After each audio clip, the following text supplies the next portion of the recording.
Assalamualaikum warahmatullahi wabarakatuh.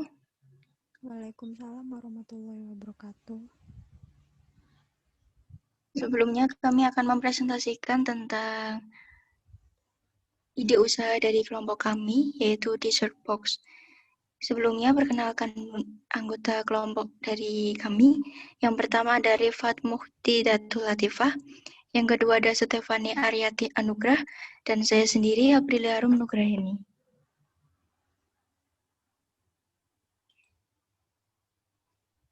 Yang pertama, apa itu Moody Box?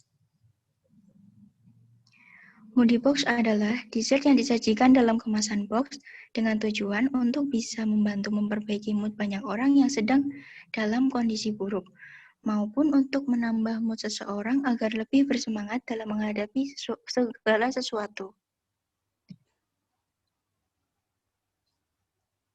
Latar belakang dari ide usaha kami adalah seperti yang kita alami saat ini, kita sedang menghadapi masa pandemi. Masa pandemi adalah keadaan di mana kita dituntut untuk berhadapan dengan kehidupan baru, seperti menjaga kebersihan lingkungan, mematuhi protokol kesehatan, dan juga menjaga kesehatan tubuh seperti makan makanan yang bergizi. Keadaan pandemi juga memaksa kita melakukan segala macam kegiatan yang biasanya dilakukan di luar, itu berubah dengan dilakukan dari rumah, seperti belajar dari rumah, bekerja dari rumah, dan membeli kebutuhan hidup secara online.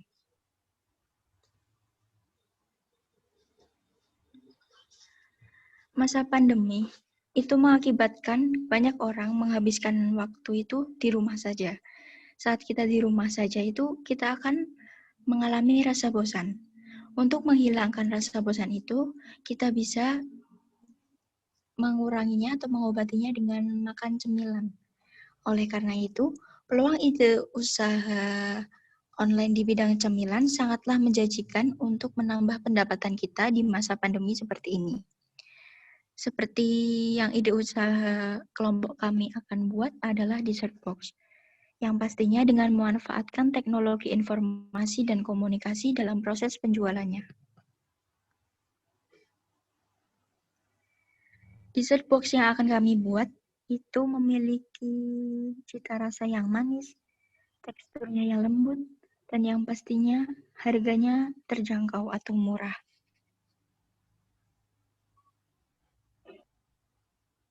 Selanjutnya yaitu alat. Alat yang digunakan untuk membuat dessert box yaitu pertama panci, kedua kompor, ketiga sendok, keempat pisau, kelima whisk, keenam food processor, ketujuh mangkok, dan yang terakhir adalah box plastik. Bahan-bahan yang digunakan yaitu ada susu full cream, Oreo, keju, coklat batang, gula pasir, tepung maizena, tepung terigu, susu coklat, agar-agar plain, dan yang terakhir yaitu mentega. Cara pembuatan. Langkah-langkah yang dilakukan untuk membuat dessert box Oreo yaitu hancurkan Oreo dan krimnya dengan menggunakan food processor atau chopper. Jika tidak punya, bisa menggunakan blender atau masukkan Oreo ke dalam plastik, ziplock, dan dipukul hingga hancur.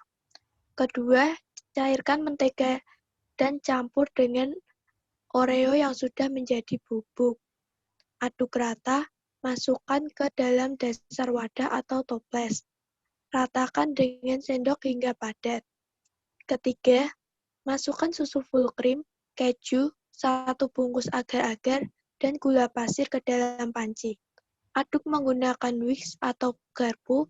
Panaskan di atas api sedang sambil terus diaduk. Kemudian masukkan 2 sendok makan tepung maizena yang sudah dilarutkan dengan sedikit air. Panaskan hingga teksturnya berubah menjadi kental. Yang keempat, tuang adonan susu ke atas adonan Oreo di dalam toples. Biarkan hingga dingin.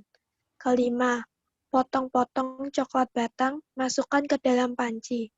Tuangkan susu cair coklat dan 1 bungkus agar-agar. Kan di atas api sedang sambil terus diaduk. Kemudian tambah lagi 1 sendok maizena yang sudah dilarutkan sebelumnya dengan air. Panaskan hingga mengental. 6. Tuang adonan coklat tadi di atas adonan susu. Tunggu hingga dingin seluruhnya. Tutup wadah dan masukkan ke dalam kulkas.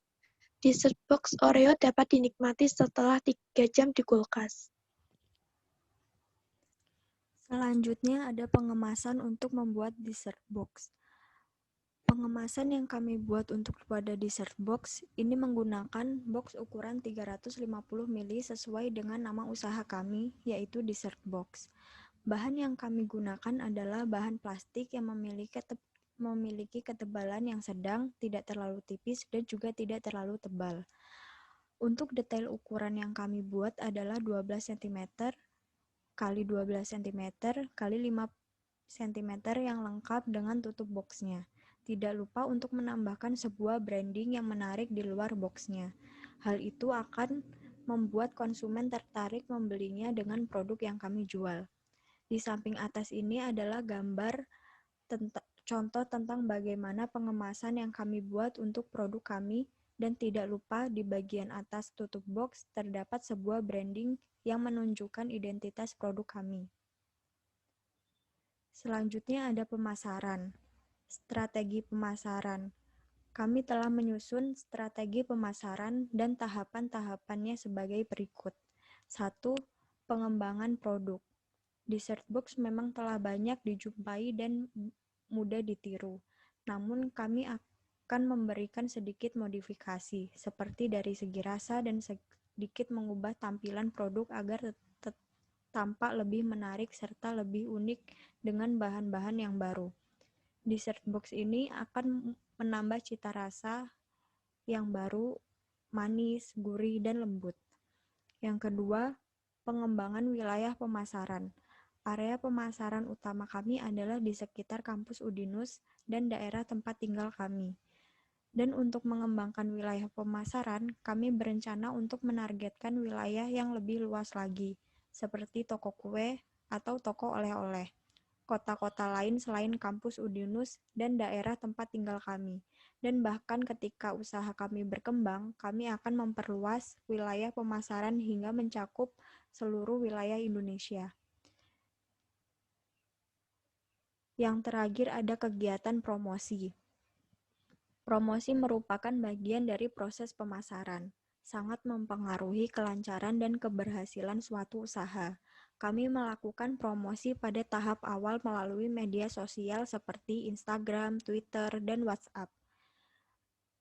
Adapun media offline-nya yaitu dari mulut ke mulut. Untuk mengembangkan proses promosi kami berencana untuk menerapkan sistem reseller di luar daerah tempat tinggal kami agar lebih banyak orang yang tahu tentang produk kami dan menggunakan aplikasi-aplikasi yang biasanya menjadi tempat perdagangan secara online. Terima kasih. Demikian presentasi yang dapat kelompok kami sampaikan. Kurang lebihnya mohon maaf. Wassalamualaikum warahmatullahi wabarakatuh. Waalaikumsalam warahmatullahi wabarakatuh.